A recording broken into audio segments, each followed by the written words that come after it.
Marhaba, and welcome to the Matrix Green Pill, where real people connect. Hello and welcome back to the Matrix Green Pill podcast. I'm Hilmarie Hutchison, and today I am so excited to have Sachinn Lala, founder and CEO of Liquid Retail, as my guest for this episode. Sachinn started Liquid Retail in Dubai in 2016 with a purpose to use his creativity and expertise to help brands solve, listen to this, any problems faced at retail. So I'm really excited to hear about that. Sachinn, welcome and thank you so much for joining me today. Thank you for having me on the show, Hilmarie. Much appreciated. Some of our listeners probably already know who you are, but for those who don't, could you please introduce yourself? Sure. My name is Sachinn Lala, as you said. I'm the co-founder and CEO of Liquid. We are a retail agency that focuses on anything to do with retail, whether it's offline or online. We've been in business for the last 6 years. Before that, I used to be at Sachinn, leading the Procter & Gamble business for EMEA. So I've been in the region for about 19 years, moved from banking to advertising with my first company being Fortune Promo 7, and post that moved to Sachi, was there for about 9 years before starting Liquid in 2016 with Coleman Shield. Okay, thank you for that. Now let's go even further back. Where did you come from? What's your real background? Where did you grow up and how did you end up in the UAE? Originally, I'm from India, born and brought up in a small town down south called Visakhapatnam. Moved to Pune, which is part of Maharashtra in India. Did my education there, did my MBA. And my sister moved to Dubai, I think in about 2001 or 2002. And I just happened to come for a visit with clear intentions of going back. I loved what I was doing back home. I was part of the Standard Chartered team and I had no intention of staying back in the UAE. But as it happened, ended up getting a job here with Standard Chartered again. And, what was supposed to be a 2-3 year stint, 19 years later, I'm still here. It's amazing how often we hear that. People who decide they'll come for a couple of years and then end up staying because they fall in love with Dubai and the lifestyle and what Dubai offers. That's so common. Banking, Standard Chartered, to advertising with Sachinn. How did that happen? So banking was fun. Obviously, when you move to a new country, you want to stick to what you know. That's what I was doing back home. So when I moved here, I stuck to what I knew better. I didn't want to do too much at the same time. So I did banking for the 2 years. And I was part of a team that looked at product development. So we used to look at different customer service related issues, and product development was part of that system. And we, as I did that process a lot more with the team, I kind of started enjoying the marketing side of it. I have done my MBA in advertising and media as well, so that kind of helped. And then the switch was, how do we kind of move from just selling the product to actually developing the product? And that's when I moved to a smaller setup, started my advertising career with a smaller company called Noble before moving to Fortune Promo 7. It was all about how do you go from just selling the product to kind of developing the actual product based on what people are finding interesting. At that time, obviously, I'm talking 19 years ago. At that time, credit cards were new. So all these co-branded cards were brand new. You did a credit card with cricket or you did a credit card with football. These partnerships were brand new at that time. Now it's very common. And the entire idea was to create a product that had value than just a finance tool. The product added more a lifestyle value. And that's how it went from being banking to advertising, because that's where I thought I would be able to add more value, not only from a creative standpoint, but from understanding what people really need as a product and then develop it with the brand team. Was that then a natural flow to get into retail, or what was it that then got you to decide to leave back the creative and move into retail? I'm born in a retail family. My dad used to own retail outlets back home, and it kind of was natural growing up. That's all I did. I used to have a few outlets and I used to run them, started doing that very early on. It's very common for people who come from business families to help out with the business while you're still in school or while you're still in college. So that was already there. It was all what I did. And as I progressed through Sachinn, the first 5, 6 years was all about above the line, looking at what brands want, what is the branding message, what are the brand values. There was a space between Sachi and Sachi X. So Sachi X was the shopper marketing arm of Sachi and Sachi. And at that time, I had an opportunity of moving in that particular role, heading the department. And that's how retail came back into my life from just doing above the line stuff. It went back to shopper marketing, which naturally lent itself to being part of retail. And since I had done that since childhood anyways, it kind of was a very natural progression. I tried running away from retail, but it just didn't happen. It came back to me, and I'm actually glad I came back into retail as I was supposed to. It came full circle for you. That's brilliant. Did you start Liquid Retail at the same time, or was it some time before you then started Liquid Retail? I started back into shopper marketing in 2013. I started working with Coleman Shield, who is the co-founder of Liquid. We did some very interesting stuff, part of Sachi X for 2-3 years. At the beginning of 2016, the network agencies were going through a huge change and trying to find different ways of positioning what's best for the brand and for the clients. And at that time, still shopper marketing was not considered as something that you were getting backed by massive network agencies saying, okay, this is our next best bet. It was all about social. It was all about brand creation. It was all about brand messaging. So the focus on shopper marketing was still very nascent in the region, even though we had the likes of Ogilvy Action and the other guys who were trying different things, but the focus wasn't there because there was a lot of other things going on. At that time, Coleman and me felt, after 3 years of being at Sachi X, we felt the best way to kind of prove that this particular retail segment, especially when you talk about UAE as a market which is so retail focused, for us not to have a retail focused agency was something that we thought was missing. That's when, after 3 years at Sachi X, we ended up starting Liquid in 2016. Okay, before we continue, you better just unpack a little bit more about what shopper marketing is. It's probably a term that many people are familiar with. Shopper marketing is all about the path to purchase. It is from being aware of the product to consider and buying through the product. So this entire process falls under shopper marketing, and that's what we help brands and consumers with. You saw a gap in the market, and then you decided to fill that gap by creating Liquid Retail. Let's talk a little bit about that. What challenges did you face in the initial stages of setting up your business? UAE by nature is very, very friendly to SMEs. They encourage entrepreneurship, but at the end of the day, you're never ready. Because, when you start a company, there is just so many other factors you need to keep into mind. The challenges that we obviously faced at the start was talent. How do you kind of attract talent that wants to work for a startup? Because let's face it, we all want to work for established companies. We want to work for companies that have been there for years, that gives a certain set of job security. All that was obviously missing. That meant that attracting any talent that had a certain history or that had a certain pedigree was not ready to kind of leave a big company and join a startup. So talent was one of our biggest hiccups. We issued a lot of offer letters in the first 6 months and people never joined. They just backed out after we gave the offer. So that was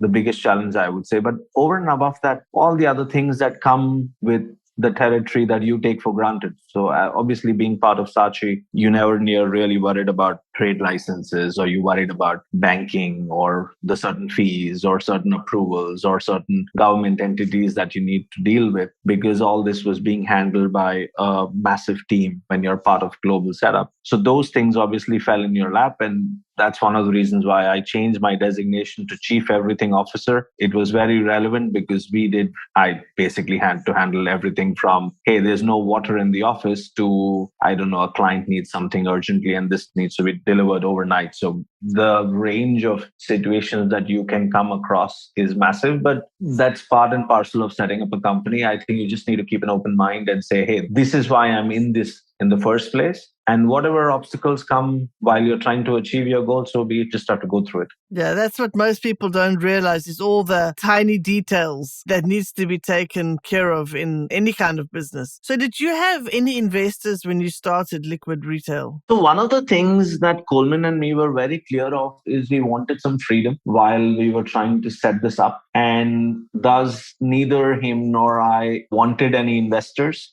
We set this up on our own. We put in our own money. Obviously, we had borrowed some money and all the gratuity that came from our previous organization. So we put in everything and it was all our own funding, which kind of meant that we were not driven by pressures of delivering a profit on year one or delivering a certain amount of return on year one or year two. We were just focused on building the right value and focusing to do the right thing for the client. Investment is a good and bad thing. I mean, sometimes it gets you the money, which means that you are off the ground a lot quicker, but also restricts you from doing certain things because you've promised some returns to your investors that can't be really done if you need to do the right thing for your client. The objective was to kind of put in your own money and then just do what's right for the client, right for the business, and push forward. That was the right decision that you took at the time because you have seen exceptional growth in the last 6 years. Can you tell us about that? What have you achieved so far?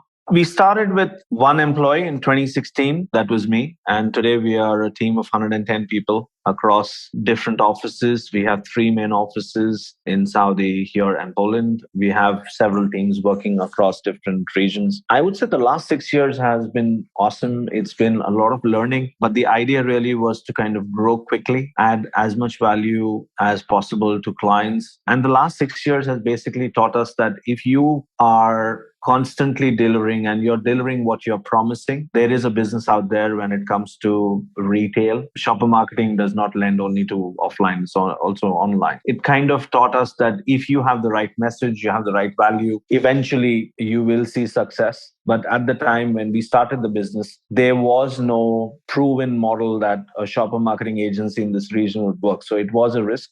As we kind of kept at it, eventually it kind of worked out. The first couple of years were obviously very, very stressful. There was just so much going on. We just didn't have the right amount of funding that we needed, but we scraped through. Cash flow is a massive problem as you kind of build your business. But 6 years later, we are happy that we stuck at it. It was a lot of hard work. And the initial guys who joined us, I would say the people who joined Liquid the first 2 years saw the brunt of it. I mean, there were just a lot of late nights and a lot of weekend work that we all kind of put in to get here. Well done. I mean, you have certainly accomplished a lot. 100 from 1 to 110 in 6 years is very impressive. Congratulations. What are your predictions for the local e-commerce and retail landscape amid the increasing fuel prices and changing consumer attitudes? So overall, I think the region is very well set up.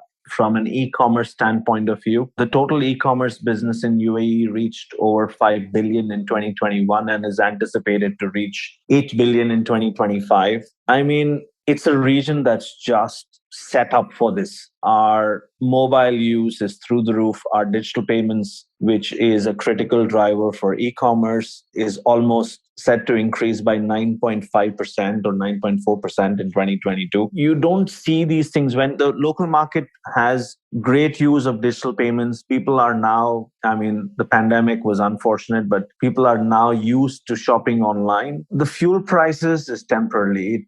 Every market sees there are ups and downs. You can't really have a stable business. If you're in business, you have to face everyday issues. But the reality is that when you have a strong infrastructure, which UAE does from an internet standpoint, our usage cannot dip because now people have understood that you can shop online, offline. There are a lot of people who are doing a mix of both. So omnicommerce is here to stay, which means that irrespective of the fuel prices, irrespective of the last mile hiccups that people see, e-commerce will only continue to grow. It's something that I don't think any brand can walk away from. In addition to that, obviously we have our mobile usage is high, which means that more than double of our population uses 2 mobiles at the same time, which kind of again then ensures that the online purchasing is going at full flow. Dubai was the right place to start this kind of business. And as you say, it's just growing. It's despite what's happening, despite the challenges, the growth is still there. The market is still there. Let's talk a little bit about quick commerce with 15-minute delivery times being the norm. How is that affecting the current generation and the economy? I think after Uber, since we started understanding that we can see and track everything that is getting delivered to us, quick commerce was only the right way forward. Obviously, it is some categories do better on Q-commerce than others. So it's not a one fit for all, but Q-commerce in the region has obviously progressed. You have bigger players now that have jumped into the bandwagon as well. Like Noon today offers quick commerce. They go between anyway between 15 minutes to 20 minutes on deliveries. They have opened up multiple dark stores, which means that they can fulfill in this time slot. But quick commerce is here to stay. Obviously, the pandemic ensured that the shopper behavior changed and all of us today shop differently online. But the reality is that the moment you offer them good quality, good value, convenient way to shop, quick commerce kind of fuels that even further because if someone has forgotten something to order, you don't need to pre-plan a lot. And this region loves not pre-planning too much, which means that quick commerce fuels that even further. And the reality is that the acceptance and adoption rate is just from a number standpoint of view in the MENA region is set to reach $47 billion by 2030. This region is one set for this kind of commerce, and then two, it's here to stay because we have the right staffing. If you're doing quick commerce in Europe, they struggle with getting the right staff. They struggle with doing the last mile. They struggle with getting the right amount of people to do the work. I think the region, because of the population culture that we have and because of the mix of people we have, it kind of helps having the right staffing in the right place across all levels. Excellent. We've certainly learned some new terms today that we don't normally use: shopper marketing and quick commerce. So thank you for explaining all of that to us. Just to give our audience some tips and some learning from our discussion here today, what are some do's and don'ts that you would share with somebody who wants to start their own business? I think the most important thing is don't start a new business because you're bored. Don't start a new business because you don't get along with your boss. Don't start a new business because you didn't get a promotion. I think start a new business because you either see a gap in the market and you feel strongly that there is nothing that's similarly placed. Do proper, I wouldn't say research, but do proper due diligence on what you're starting. Let's say tomorrow, if I have been in the e-commerce or advertising industry for the last 15 years and I randomly get up in the morning and say, I'm missing a Chinese restaurant in Marina. Let me open a Chinese restaurant. That would be the wrong way to go about it. You need to kind of do your due diligence and understand what you're getting into because an industry always looks easy from out. Every business that is successful looks easy, but to get there, the process is very hard. So don't look at news, don't get carried away by these funding stories that you hear, because from the two funding stories you've heard, there are a lot more that haven't got funded. And there are a lot more that haven't done the right thing. Before you get up and you say, hey, a trade license is only costing me 15,000, I have nothing to lose. Think about it and see if you can put in the right amount of time. If you have a day job that's paying well, if you have a day job that is fulfilling your job satisfaction, you have a day job that's doing well for you, don't start something just because you want to have a side income, as they call it. It's not the right way to go about it. I think you need to plan your life. Cash flow is always massively a problem at the start. Everything that you kind of think of, double it. So if you're thinking you're going to spend 1,000, double that. If you are thinking you're going to get cash in 3 months, double that. Because at the end of the day, once you have a business, it needs money. And that money cannot be stopped just because you don't have the income coming in. It's like a plant. You got the plant, then you can't decide that I don't have water at home. That plant needs water. If you got the plant, you need to water the plant every day. And that's what a business is. A business is all about having the right cash flow, having the right product, ensuring that you have thought this through. If you are not different from what the market is offering, then why would people come to you? You need to plan that. And pricing cannot be the only model on why your business would succeed, because someone will beat you on price eventually. The question is, are you adding the right value? Does the market have that need? Do you have that cash to support that particular business for over a period amount of time? And do you have the right competition? Competition is obviously healthy, but if you're selling the exact same product competition is, and you're trying to just beat them at a lower price, it's not something that you will succeed on a long term. So I just hear a lot of conversations about, hey, I want to start a new business. And the question is why? And they don't have an answer. It's just, I'm bored. I didn't get a promotion. I think I'm not being valued.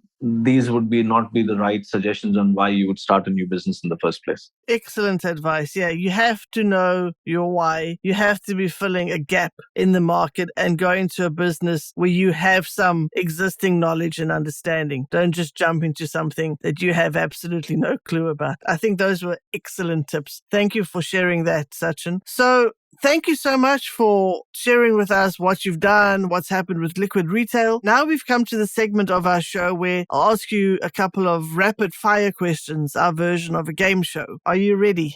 Absolutely. I don't think I'm ready completely, but I'll give it a shot. Summer or winter?